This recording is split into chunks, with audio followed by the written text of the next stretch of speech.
Well, welcome here to Air Crash Investigator. This is the 18th of 100 reflections on accidents that actually did happen, and to see what we can learn about that. And today we're going to have a look at the Piaggio, the P166, and more better known as the Albatross. And it was in the old South African Air Force colors. And here we can see two aircraft. Let me just get rid of that. And we see beautiful information. All right. But what happened is that they were on their way back to the Highveld environment from an air show, and they were filmed in Zanin, and now they were making their way back. On this one, before we just get into it, remember that when I do the research and I put it onto Google Earth, then this is the valley that I get. It compares very well to all the other information that I've got in terms of photographs, the place where the accident happened, and even it looks like the ridges.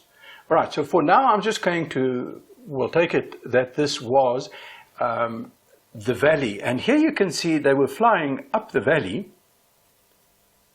and around about there, that's where the crash took place. I just want to mention one thing, that this whole area here, was a lot of cloud on the tops. In other words, the top of the mountains were actually inside cloud, all right? And it was 8/8 of cloud. You couldn't see through it. It wasn't broken or anything. It was just 8/8 of cloud. And here on the right-hand side, and let me just get myself out of the picture, here we can see what the rise in the height was at, just before the accident.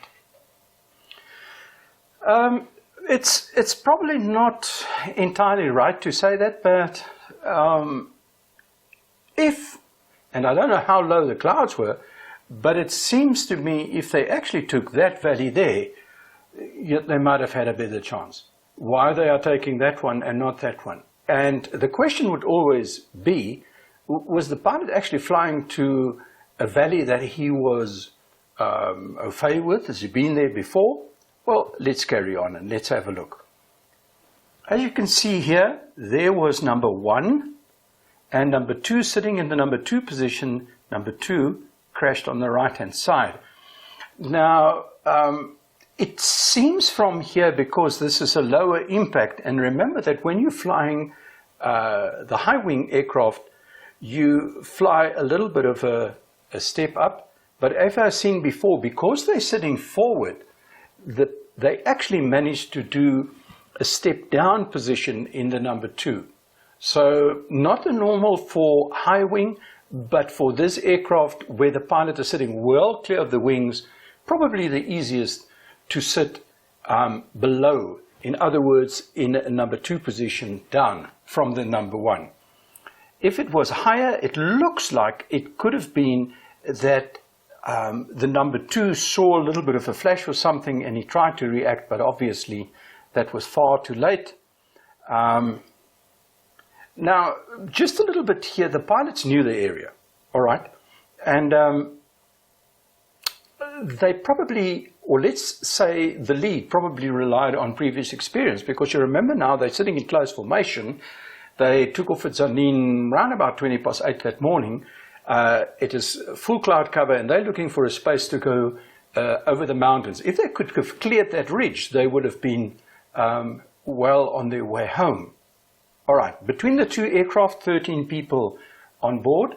So passenger-wise, that's minus the 2, then it will say there's 11 passengers between the two aircraft.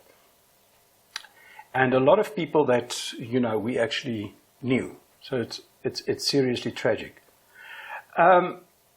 Number 2 was flying on number 1, and when they got to the top of the hill, as they were flying up, the number 2 said to number 1,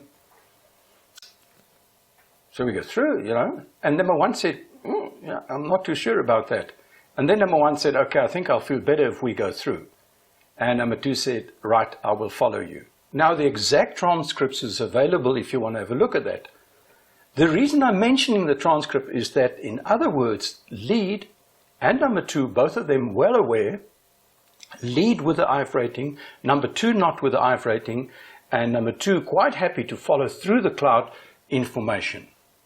Now, when it's a thick formation like that, you obviously want to be, within a meter or 2 or 3, and not the distance that they had the accident. So I think they would have lost the aircraft the moment that they entered number 2, actually lost. And I think he saw a flash or something and they pulled up slightly, but that was too late. That's just the details of the latter parts of the accident. But the point here to make is that number 1 and number 2 knew that they were going to go through cloud. Number 2 didn't know how thick the cloud was. Number 3, they knew it wasn't 100% chance, and that I derived from how they were talking. So everything was on the line. If you make it, good. If you don't make it, well, that's one thing that we don't consider. So number 2 was following number 1, and, well, all that I can say is that even number 1 flown blindly into this scenario. And here you can see utter devastation of the aircraft. Right now, when we have a look here at the mountain and you can see the aircraft came to a sudden stop, there's 1 or 2 things that we need to just clarify, because really we want to learn something from here. And the first thing that we must know is that to go from VFR to IFR on the spur of the moment is not a good idea. Under the best circumstances, not a good idea. If it is considered, then definitely not in a formation where your number 2, remember, hasn't got an IF rating, and if number 2 loses number 1, that could have been a very, well, if number 1 made it, it's not to say that number 2 would have made it. Absolutely not a good idea to go into instrument flight through the cloud. I have been there, I know what I'm saying, and for that to be able to happen, you really got to sit within a meter, and you must know your story. I don't think that this was what the plan. So don't go into IF just because we have to. We can turn around, or we could have turned around. I don't know at that stage of the game if that really was an option anymore, not if I looked at the valley. So, yeah, it's one of those things. I want to say something that is quite hard, and that is, you cannot judge your expertise by the luck that you had in the past. If you have flown in situations where you shouldn't have been before, and you got away with it, every time that you do that, you get reinforced that, ooh, I can do it. And that's where complacency sets in. But remember, everything is based on false premises. Because at this stage, if, and I believe they might have had experiences like this before, they probably got away with it. So, number 1, you must respect the weather. Number 2, you must really respect your passengers. And I know that you respect yourself so much that you don't even think that the passengers are in danger. But actually, good decision making is based on good factual information. I'm not too sure if this was the case here.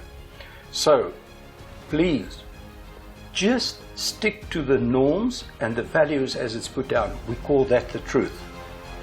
And with that, well, it's going to be, well, just keep safe and make good decisions until the next time.